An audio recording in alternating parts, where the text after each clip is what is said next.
വൈദ്യരെ, ദഹനദൂഷ്യം ദഹനദൂഷ്യം വരാൻ കാരണമെന്ത്? അമിതാഹാരം. പ്രത്യേകിച്ച് വല്ലതും കഴിച്ചു? അങ്ങനെ പ്രത്യേകിച്ചൊന്നും കഴിച്ചിട്ടില്ല. ഒന്നും. 2 കഷ്ണം ഇറച്ചി കഴിച്ചിട്ടുണ്ട്. മതിയല്ലോ, ഇറച്ചി എന്തിന് 2 കഷ്ണം? 1 കഷ്ണം മതി. അവൻ ആമാശയത്തിലോട്ട് ചെന്നിട്ടൊന്ന് പെരുമാറും. ആകട്ടെ, കഴിച്ചത് കോഴിയോ താറാവോ? പട്ടി ഇറച്ചിയോ? ഓ, അതാണോ ഇതിനെയും കൊണ്ട് നടക്കുന്നത് തിന്നാൻ? അല്ല വൈദ്യരെ, ഇറച്ചി കഴിച്ചത് പട്ടിയാ. ഇളക്കം വന്നത് തനിക്കും. എനിക്കല്ല, പട്ടിക്കാ വയറ്റിളക്കം. ഓഹോ, പട്ടിക്കാണോ? ആകട്ടെ, പേര് നീലി. വയസ്സ് 2. പ്രസവിച്ചു. എത്ര? 1. ഓ, പ്രസവം നിർത്തണം. പട്ടിയുടെ ജീവൻ അപകടമാണ്. വയറ്റിളക്കം നിന്ന് പ്രസവം താനേ നിന്നോളൂ. വില തന്നില്ല. സൂക്കേട് മാറട്ടെ വൈദ്യരെ. വില തന്നില്ലെങ്കിൽ പട്ടി അങ്ങ് വൈദ്യരെടുത്തു.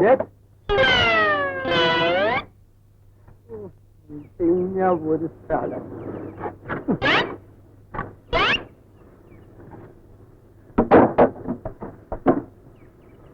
അമ്മാവ, ക്രിസ്തുദേവന്റെ ത്യാഗചരിത്രം എത്ര കേട്ടിട്ടും തൃപ്തി വരുന്നില്ല.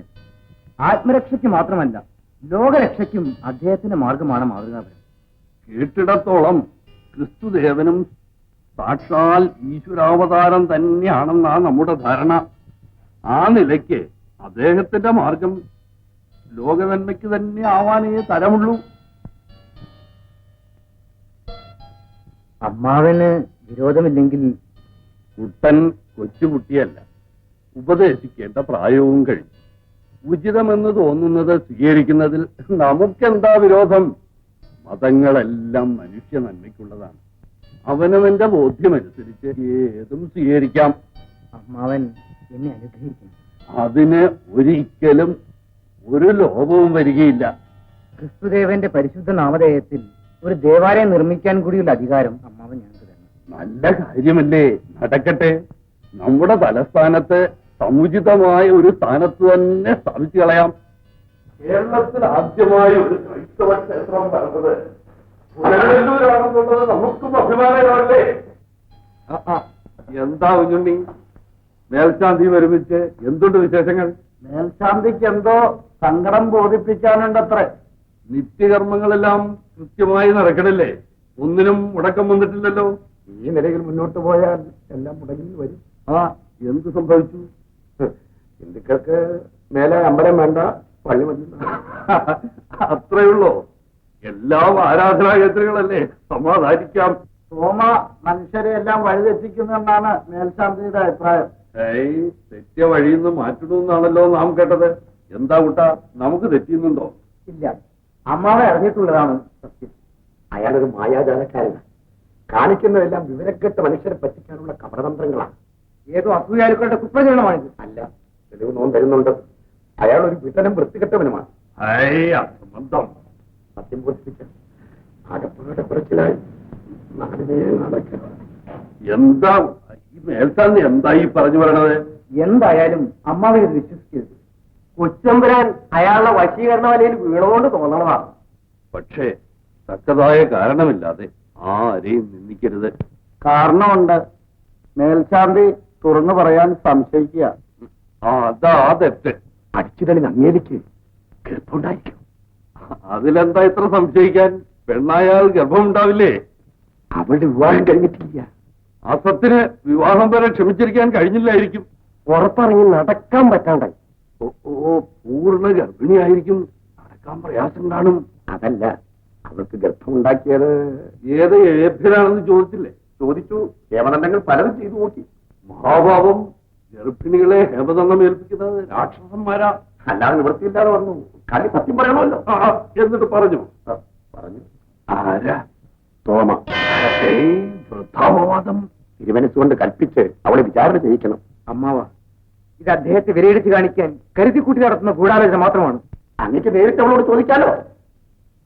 കുട്ടാ, നമുക്ക് കുറച്ചുണ്ടാവരുത്. ഈ നിലയിൽ സത്യാവസ്ഥ അറിയേണ്ടത് ആവശ്യമാണ്. അന്വേഷണത്തിന് ഇനി അമാന്തിക്കരുത്. ആരോടും ദാക്ഷിണ്യം കാണിക്കുകയും വരും. വേണ്ടത് ചെയ്തോളൂ. എന്തോ അല്ല, ഇതാര് കേസുള്ള ചേട്ടനോ? ഞാൻ പറഞ്ഞ കാര്യം എന്താ? എടാ മാധു, നിനക്ക് കിട്ടുന്നതെല്ലാം ഇങ്ങനെ ദീപാവലി വിളിച്ചാ മതിയോ? 4 ദിവസം കിടപ്പായി പോയാൽ നീ എന്ത് ചെയ്യും? എടാ ആദ്യം തന്നെ നമ്മുടെ അടിത്തറ ഉറപ്പിക്കണം. അടിത്തറ ഉറപ്പിക്കണം ആഗ്രഹമുണ്ട് കേശുള്ള ചേട്ടാ, ഇതൊന്ന് ഉറച്ച് കിട്ടണ്ടേ. എന്നാലേ നീ ഈ പണി നിർത്തുന്നതാണ് നിനക്ക് നല്ലത്. ദാ എങ്ങാണ്ട് ഒരുത്തൻ കപ്പൽ കയറി വന്നിരിക്കുന്നു. വഴിയിൽ പോയൊരു മുടന്തൻ കൊച്ചിനെ കൈ കൊണ്ടങ്ങ് തൊട്ടതേ ഉള്ളൂ. അവന്റെ മുടന്ത് മാറി അവന് പരമസുഖമായി. നേരാണ്. ഞാൻ കണ്ടതാണ്. ഇപ്പൊ രോഗികളെല്ലാം അങ്ങോട്ടാ പ്രവാഹം. എന്നാൽ അവനെ ഒന്ന് കണ്ടിട്ടുള്ള കാര്യം കാണണം. എന്തിന്? ഞാൻ അവനെ കാണും. എന്റെ അടിത്തറ ഉറയ്ക്കുമോ ഇല്ലയോ എന്ന് എനിക്കൊന്ന് നോക്കണം. അമ്മേ, ഓ മഹാരാജാവ്. അമ്മയ്ക്ക് ഞാൻ എന്നും മകനാ, മഹാരാജാവല്ല. അതെ, നമ്മുടെ മകൻ ഈ നാടിന്റെ മഹാരാജാവാണെന്ന് നാം ഓർമ്മിക്കുകയായിരുന്നു. അതിപ്പോ പ്രത്യേകിച്ച് ഓർമ്മിപ്പിക്കാൻ ആ നിലയിൽ നിന്റെ കടമ നീ നിർവഹിക്കുന്നുണ്ടോ എന്ന് നമുക്ക് സംശയം തോന്നിയതുകൊണ്ട്. അറിഞ്ഞുകൊണ്ട് അമ്മയുടെ മകൻ കർത്തവ്യത്തിൽ നിന്ന് വ്യതിചലിക്കില്ല. ഉത്തരവാദിത്വമുള്ള ഒരു ഭരണാധിപൻ സ്വയം നിർവഹിക്കേണ്ട കുറെ ചുമതലകളുണ്ട്. ഉണ്ട്, പക്ഷേ എല്ലായ്പ്പോഴും അത് സാധിച്ചെന്ന് വരില്ല. അർഹതയുള്ളവരെ ചിലതെല്ലാം ഏൽപ്പിച്ചേ പറ്റൂ. അർഹതയുടെ അളവുപോൽ അറിവും കഴിവുമായിരിക്കണം. രക്തബന്ധത്തിനും സ്നേഹവാത്സല്യങ്ങൾക്കും അവിടെ പ്രസക്തിയില്ല. അമ്മ എന്തോ മനസ്സിൽ വെച്ചുകൊണ്ട് സംസാരിക്കുന്നു. മനസ്സിലാകാത്തവരോട് തുറന്നു തന്നെ സംസാരിക്കാം. ആ തോമയുടെ പേരിൽ വന്നിരിക്കുന്ന ആരോപണങ്ങളെ കുറിച്ച് അന്വേഷിക്കാൻ നീ ആരെയാണ് നിയോഗിച്ചിരിക്കുന്നത്? നമ്മുടെ കുട്ടനെ. കുട്ടൻ തോമയുടെ ആരാധകനാണ്. ആ നിലയ്ക്ക് അന്വേഷണം നിഷ്പക്ഷമായിരിക്കുമെന്ന് നീ കരുതുന്നുണ്ടോ? നീതിയുടെ മുന്നിൽ സ്വജനപക്ഷപാതത്തിന് സ്ഥാനമില്ല.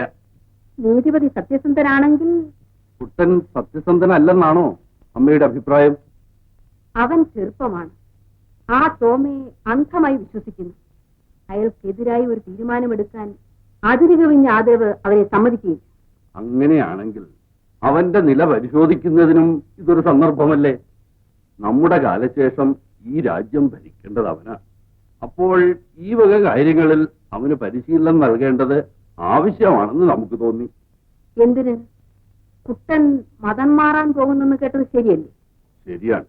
നീ എതിർത്തില്ല, സമ്മതിച്ചു അല്ലേ? അവൻ കൈക്കുഞ്ഞില്ലമ്മേ. ആവശ്യത്തിന് അറിവുണ്ട്, ആലോചിക്കുവാനുള്ള കഴിവുമുണ്ട്. അവന്റെ യുക്തിക്കും ബുദ്ധിക്കും അനുസരിച്ച് പ്രവർത്തിക്കുന്നതിൽ നാം എന്തിനെതിരെ നിൽക്കണം? അവൻ മതം മാറിയാൽ ഈ രാജ്യത്തിന്റെ അടുത്ത കിരീടാവകാശി? കുട്ടൻ ഏത് മതം വിശ്വസിച്ചാലും നമ്മുടെ അനന്തരവൻ തന്നെയാ. അല്ല, നാം ഹിന്ദുവാണ്. ഹൈന്ദവ സിദ്ധാന്തങ്ങൾ മാത്രം അനുസരിച്ചും അനുവർത്തിച്ചും ജീവിച്ചു വരുന്ന ഒരു പുരാതന കുടുംബത്തിലെ മതഭക്ത. നാം ഒരു ക്രിസ്ത്യാനിയുടെ മുത്തശ്ശിയല്ല. നമ്മുടെ മകൻ ഒരു ക്രിസ്ത്യാനിയുടെ അമ്മാവനുമല്ല. അമ്മ, ഒന്ന് ഞാൻ തീർത്തു പറയുന്നു. ആ തോമയുടെ ഉപദേശപ്രകാരം അവൻ ക്രിസ്ത്യാനിയാകുന്നെങ്കിൽ ഈ രാജ്യഭരണത്തിന് അവൻ അവകാശമില്ല. ഭഗവത് സ്തോത്രങ്ങൾ മാത്രം കേട്ട് പരിശുദ്ധമായ ഈ കൊട്ടാരത്തിന്റെ എട്ടുകെട്ടിനുള്ളിൽ ഞാൻ ജീവിച്ചിരിക്കുന്നവരെ അന്യ മതസ്ഥർക്ക് ഇവിടെ പ്രവേശനമില്ല. അമ്മേ, ധർമ്മോസ്മൽ കുലദൈവതം എന്ന സനാതന മുദ്രാവാക്യം മുഴക്കിക്കൊണ്ട് ഇന്ന് വരെ ചെങ്കോൽ പിടിച്ച കൈകളിൽ പുരുഷം പിടിച്ച് രാജ്യം ഭരിക്കാമെന്ന് ആരും വ്യാമോഹിക്കേണ്ട. അമ്മേ, മുറപ്രകാരം മറ വേണ്ടെന്നതിന് മുറയെന്തിന്? കുട്ടൻ മതം മാറുകയാണെങ്കിൽ അവന്റെ ഇളയവനായിരിക്കും രാജ്യഭാരം. ഇതിന് മാറ്റമില്ല. തീർത്തു തന്നെ കൽപ്പിച്ചു. കൽപ്പിക്കാം. പക്ഷേ എന്തു പക്ഷേ? പുരോഹിതന്മാരുടെ ശിരസിൽ വെച്ച് പൂജിക്കാനുള്ളതല്ല രാജഹിരി. ഒരു ദിവസം വെളുപ്പാങ്കാലത്ത് അടിയും മുറ്റടിച്ചുകൊണ്ട് നിൽക്കുമ്പോ പുറകിലൊരു മുരടനക്ക് ഞെട്ടിത്തിരിഞ്ഞു നോക്കുമ്പോ വിശുദ്ധൻ അദ്ദേഹം അടിയന്റെ അടുത്ത് നിൽക്കുന്നു. ഒരു വല്ലാത്ത ചിരിയും നോട്ടവും. എന്താ സ്വാമി എന്ന് ചോദിക്കുന്നതിന് മുമ്പ് കൈക്ക് കയറി ഒരു പിടുത്തം. അടിയനാകെ പകച്ചുപോയി. എന്നാലും പറഞ്ഞു, സ്വാമി, സ്വാമിയുടെ നിലയ്ക്കും വിലയ്ക്കും ഇത് പറ്റിയതല്ല. ഞാൻ അടിച്ചു തളിക്കാരിയ. ഉടനെ കർത്താവിന്റെ മുമ്പിൽ നീയും ഞാനുമെല്ലാം സമാസമം, എന്റെ ആശ നീ നിറവേറ്റണമെന്ന് പറഞ്ഞു അടക്കിയൊരു പിടുത്തം. അപ്പോൾ മുറ്റത്താരും ഉണ്ടായിരുന്നില്ല, പാറാവുകാർ പോലും. വെളുപ്പാങ്കാലം, ഇരുട്ടുവാക്ക്, ആര് കാണാൻ? തന്നെയല്ല, അടിയനെ പിടിച്ച പിടിയാല് മുറിക്ക് അകത്തേക്ക് കൊണ്ടുപോയി കളഞ്ഞു. നീ എതിർത്തില്ല? എതിർക്കാൻ പറ്റുമോ? ദിവ്യനല്ലേ. അങ്ങനെ നീ ഗർഭിണിയായി. ആകാതിരിക്കുമോ? ആ വിവരം നീ അദ്ദേഹത്തോട് പറഞ്ഞില്ലേ? പറഞ്ഞു. എന്നാലും മതം മാറ്, നിന്നെ ഞാൻ കെട്ടിക്കോളാമെന്ന്. എന്തു വന്നാലും ജനിച്ച മതം വിട്ടു പോകാൻ അടിയൻ നിശ്ചയിച്ചിട്ടില്ല. മേൽശാന്തി ഈ വിവരം എങ്ങനെ അറിഞ്ഞു? എന്നും കുളിച്ച് നിർമ്മാല്യം തൊഴുതിട്ടാണ് അടിയൻ അടിച്ചളിക്കാൻ വരുന്നത്. ശാന്തിക്കാരൻ തിരുമേനിക്ക് അടിയനെ മോളെ പോലെ സ്നേഹം. ഇന്നലെ എന്താടി നിനക്കൊരു വിളർച്ച പോലെ എന്നൊരു ചോദ്യം. അടിയൻ ഒഴിഞ്ഞു മാറാൻ നോക്കി, പക്ഷേ ഈർന്നല്ലേ ഉടുത്തിരിക്കുന്നത്. തിരുമേനി അടിയന്റെ അടിവയറ്റിലേക്കൊരു നോട്ടം. അപ്പോ നാം അത് കണ്ടുപിടിച്ചതിലാ നിനക്ക് തകരാറ്. അടിയന് പറ്റിയ പോഴത്തും പിഴച്ച പെണ്ണാണെന്നും പറഞ്ഞ് അടിയനെ അടിച്ചോടിച്ചാലും ഒരു വലിയ മനുഷ്യനെ ചീത്തയാക്കണ്ടല്ലോ എന്ന് തോന്നിപ്പോയി. ഈ പറഞ്ഞതെല്ലാം പരമാർത്ഥമാണല്ലോ. നുണ പറഞ്ഞാല് നാം ഇറങ്ങിപ്പോകുമെന്നാ തിരുമേനി പഠിപ്പിച്ചിട്ടുള്ളത്. പ്രഭു, ഈ ധർമ്മസങ്കടത്തിൽ നിന്നും ദയവായി എന്നെ രക്ഷിക്കണം. കുട്ടൻ ഒട്ടും സങ്കടപ്പെടാതിരിക്കും. ഈ സ്ത്രീ ഗർഭിണിയാണെങ്കിൽ ഒരു കുഞ്ഞിനെ പ്രസവിക്കാതിരിക്കുമോ? ആ കുഞ്ഞ് അതിന്റെ അച്ഛൻ ആരാണെന്ന് പറയാതിരിക്കുമോ? കൊള്ളാം. അമ്മ പറഞ്ഞെങ്കിലല്ലേ കുഞ്ഞിന് തന്റെ ആരാണെന്ന് മനസ്സിലാകൂ. കുഞ്ഞിന് അമ്മയോടുള്ള വിശ്വാസത്തിന്റെ പ്രശ്നമല്ല ഞാൻ പറയുന്നത്. ഈ സ്ത്രീ പ്രസവിക്കുന്ന കുഞ്ഞിന് അത് അറിയാൻ കഴിയുമെന്ന്. ഇവൾ 10 മാസം തികഞ്ഞ് പ്രസവിച്ച് ആ കുഞ്ഞ് വളർന്ന് വർത്തമാനം പറയേണ്ട കാലത്ത് അതിന്റെ തന്റെ ആരാണെന്ന് പറയുമെന്ന്. അതിനിടയ്ക്ക് തനിക്ക് കേട്ടാലോ. പ്രഭു, സമാധാനിക്കും. ഇത് കർത്താവിന്റെ ഒരു പരീക്ഷണമായിരിക്കും. അയ്യോ, എന്റെ വയറ് പൊട്ടിപ്പോവേ. അയ്യോ അമ്മേ, കൊല്ലാതെ വേദനിക്കുന്നു അമ്മേ. അയ്യോ അമ്മേ, എന്താ അയ്യോ എന്റെ വയറ് പൊട്ടിപ്പോവേ. രാവിലെ വല്ലതും വലിച്ചു വാരി തിന്നു കാണും. ദഹനക്കേടാ. അയ്യോ എന്റെ പുറവേദനിക്കുന്നു. അയ്യോ പുറവേദനിക്കുന്നു. പ്രസവത്തിന്റെ ലക്ഷണമാണെന്നാ തോന്നണേ. ആരാ വൈറ്റാക്കിയ? എങ്ങനെ മനസ്സിലായി? 7-ാം മാസം പ്രസവിക്കുക. 7-ാം മാസമാണെന്ന് തനിക്കെങ്ങനെ മനസ്സിലായി? എനിക്കെങ്ങനെ മനസ്സിലായി? ഇവിടെ പറഞ്ഞു. അല്ല എങ്ങനെ? അത് കൊള്ളാം. അങ്ങനെയാണെങ്കിൽ ഇദ്ദേഹം കുറ്റവാളിയാവുന്നു. എന്നിട്ട് 4 മാസം കൂടി ആയിട്ടില്ല. എന്നാൽ 3ആയിരിക്കും. അല്ലേ തങ്ങേലി? അമ്മേ, അമ്മേ, വയറ് വേദനിക്കുന്നേ അമ്മേ. അയ്യോ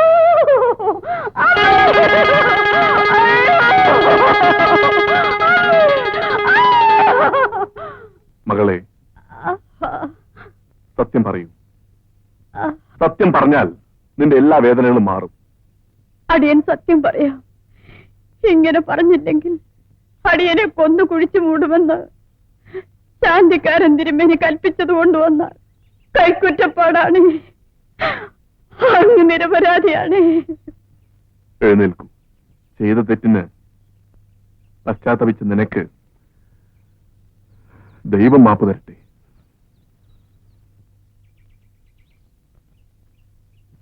അദ്ദേഹം പറഞ്ഞതെല്ലാം കേട്ടുവല്ലോ. സൂക്ഷിച്ചോ. നിൽക്കവിടെ. അതെ മേൽശാന്തി, ഇനി എന്ത് കള്ളമാണ് നിങ്ങൾക്ക് പറയാനുള്ളത്? എന്താ പറയുക? എല്ലാം ഒരു ജാതി കൺകെട്ട്. അല്ലാതെന്താ? ഈ കൺകെട്ട് ഇനിയും തുടരണമെന്നില്ല. കുഞ്ഞുണ്ണി, മങ്ങേലിക്ക് മേൽശാന്തിയെ കൊണ്ട് പുറകൊടുക്കാനുള്ള എല്ലാവിധ ഏർപ്പാടുകളും ചെയ്യും. ഒരു അടുത്തറിയ നോട്ടമെന്ന് ചെയ്യേ. എന്താ ഇത്? കലിയുഗം. കൃഷ്ണകൃഷ്ണ. അടിച്ചുതടിയിൽ നിങ്ങൾക്കൊരു കുഞ്ഞുണ്ടാവുന്നതിൽ കുഴപ്പമില്ല. അവൾക്ക് പുറകൊടുക്കുന്നതിലാ കുറച്ചില്. അവൾക്കൊരു ഭർത്താവല്ലേ വേണ്ടു. നമ്മുടെ കറവക്കാരൻ തങ്കുവിന് ഏർപ്പാട് ചെയ്യാം. എന്താ കുഞ്ഞുണ്ടി? അങ്ങനെ മറ്റുള്ളവരെ ഏൽപ്പിക്കാനുള്ള ഭാരമല്ല ഇത്. മങ്ങേലി, ഇന്നു മുതൽ നിന്റെ താമസം ഇദ്ദേഹത്തിന് ഇല്ലത്ത്. മനസ്സിലായോ? കുഞ്ഞുണ്ണി,